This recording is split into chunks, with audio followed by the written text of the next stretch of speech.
Praise God here, and it's time to talk about Mushoku or the Kaguya-sama episode in a way. This was so wholesome, cute, and fun at the same time. It finally happened, and all of the emotions were here after all of the build-up we had leading up to this moment, and just makes me even more excited for what's to come, especially between them with Sylphie finally being honest and Rudy realizing who she is.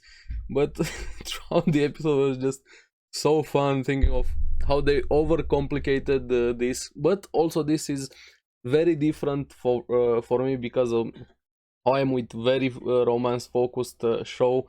If this was the entire plot, or if this was just a simple romance show, I probably wouldn't have watched it. But the way they do it here, having even just simple romance, fantasy, isekai, second chance as life, this is why I love Mushoku Tensei, for the emotions and characters that we have here. So anyway, enough rambling, let's get into it. We see a bit of the aftermath of last episode with Rudy couldn't sleeping thinking about what happened, boner there, his cure, and also only having feats on his mind. But what I really liked here was when Luke showed up to confront him. What are you gonna do with that information? And I really liked how honest Rudy was with Luke. I'm not gonna do anything, I'm just gonna mind my own business. I'm paraphrasing a bit, but after he left Luke there, he recognized, he admitted to himself how hard this for him it is to hold this in. And also throughout the episode we see how much growth also Rudy has had. Yes, of course he's still a pervert, he didn't change overnight, but in this episode he learned a bit more about boundaries and respecting others a lot more. Now the cutest thing had to be Sylphie here when she went in to talk to Ariel. And even Ariel kinda had enough when Sylphie was there. And what are you gonna do? I wouldn't mind bringing Rudy to our side, and I think that line kind of speaks more to the main plot of the story. I'm curious what's going to happen when all of this Sylphie romance cure for Rudy is gonna be solved. What's going to happen with the main story, so to say. Not that this doesn't matter, but I'm curious how Rudy is gonna go. What is he gonna do with Ariel? Is he gonna join them? Is he not gonna join them? What's gonna happen between him and Sylphie, depending on his decisions with Ariel? This is why I'm also suspicious of Ariel, because she made that slight comment there. Just I don't know what to think of Ariel yet, but that's for the future. Now we focus on Sylphie and Rudy, with Ariel just saying, I'm tired of no progress after 6 months. So you have to work up the courage and reveal who you are, Sylphie. And I really like how supportive Ariel was of Sylphie. I hope that's genuine feeling and she's not just manipulating her, pushing her to do this, pretending to be on her side. Like I said, I still don't know where to place Ariel.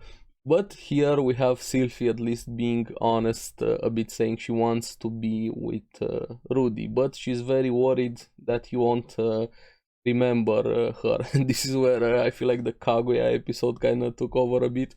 They start working out a plan, but before that, the way she was so cute. Before they get to the plan, they have to figure out where they stand, everything with what Sylphie kind of memory she has of Rudy also, because that matters also how they can connect again. Sylphie starts remembering when Rudy protected her, and the memory of when Rudy mistook her for a boy. And then Luke and Ariel's reaction to that story was like, yes, a lovely story, let's move on.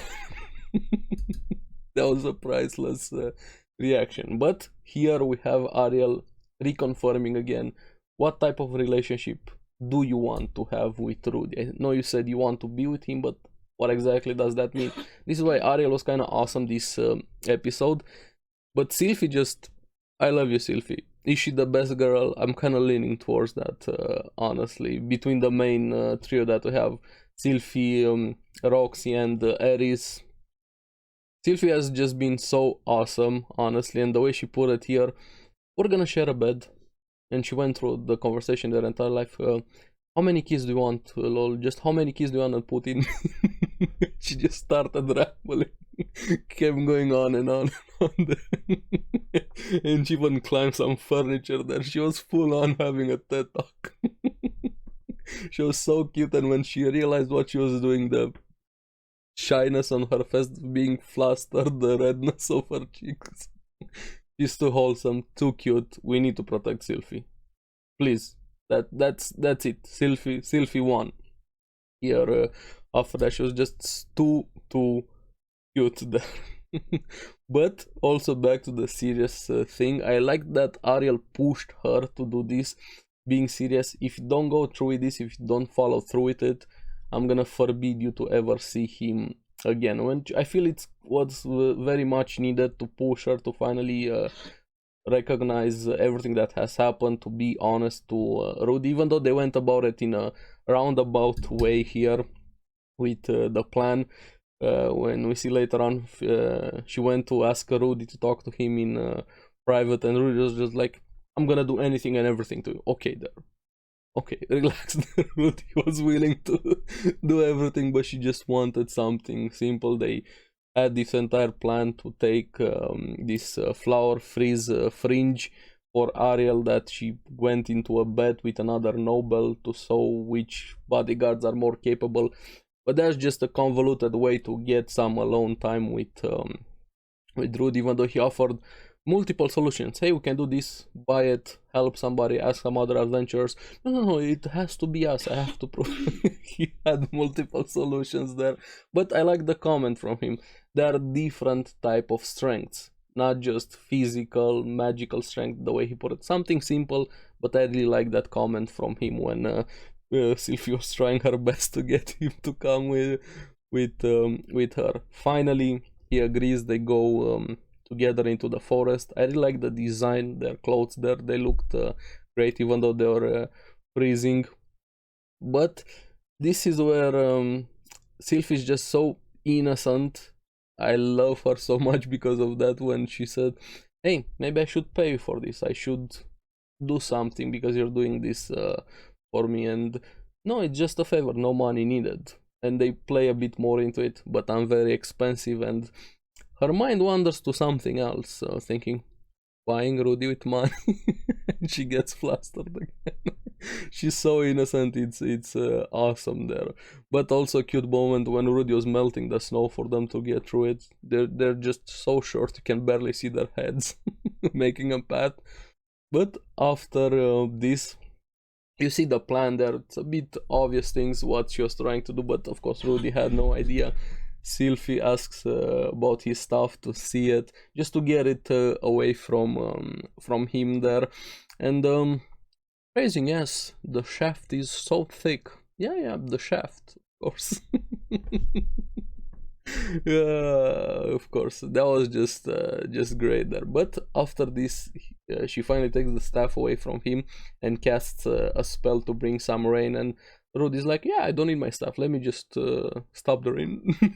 The plan was about to go to go off the rails there, but Sylphie thankfully used the staff herself to amplify the rain. And Rudy's like, hey, what's happening? My magic doesn't even work right now. Not just easy.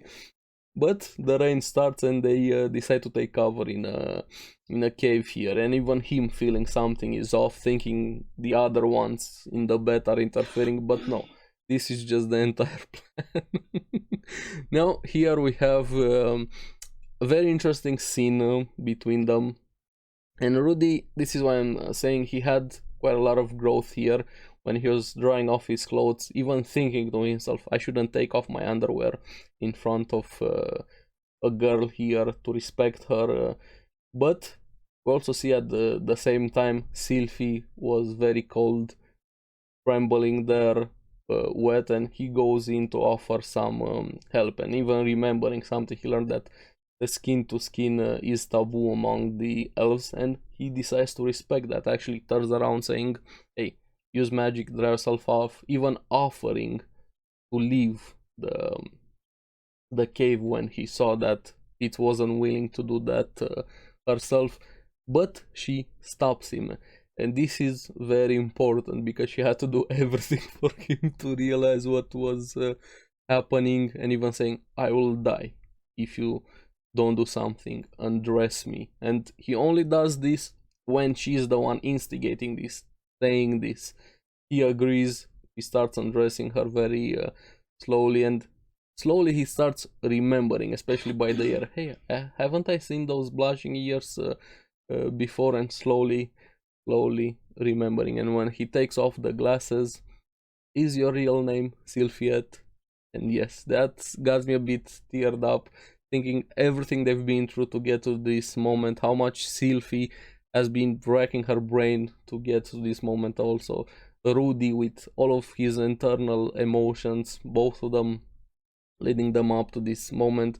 The growth, the peril, everything has been here, and that hug, just, yeah, has finally reunited there, and she finally said it, and him, yes, I'm Sylphie, and she's still a cry baby, letting go of all of the emotions, crying, not holding anything back there, and confessing, I've loved you for so long, and even more now, and I want to be with you forever. And yeah, this has been great. I know a lot of people probably didn't like this arc quite a lot, but for the characters, for the emotions, it has been insane how good it is. And I like the way it's paced, the way it's very focused on them.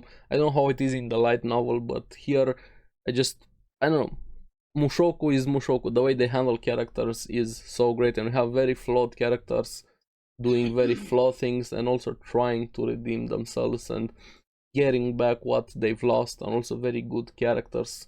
But yeah, it's awesome. This episode has been great, even though it's felt a bit like Kaguya in a way, the way they went about the old planning to confess here. And myself, I'm not a romance guy. I don't enjoy romance anime in general. If that's the main plot, I'm not a fan. I know they're great, but this is just a me thing. But here I can appreciate this because it's leading somewhere, to somewhere. There's a bigger picture here. It's very character focused. We see the entire life of somebody, grown attached to these characters. There's a purpose to this, and something actually happens. And it's not the main story, because we have so many things to handle also in the Mushoku things. If this was just the ending of Mushoku right now, hey, she finally confessed, I would have tuned out, honestly. But this has been great, and I love this so much, and it's finally awesome to see Sylphie and Rudy together here, knowing who they are to each other, and the growth for both of them. Now, I'm very excited to see where this is gonna lead up to the main story, everything that has been happening, everything we don't know, his mother, Orsted coming, the experiments, the main story, the man god. I have so many things to look forward to. This is why I love Mushoku. So yeah, let me know what you guys thought about the episode, the confession here, what you think so far, and who is the best girl out of the main three. For me, so far I'll have to pick Sylphie, but my wife is Ghislaine from the show. Ghislaine is the best girl for me. But from the main trio, which one do you guys choose? Let me know in the comments below. As always, thank you very much for watching. Remember to like and subscribe. Helps me quite a lot. You guys get the latest videos on the series that I follow. So keep enjoying Mushoku. Make sure to check out the podcast Because Anime. I'm gonna see you again in the next one. Bye bye.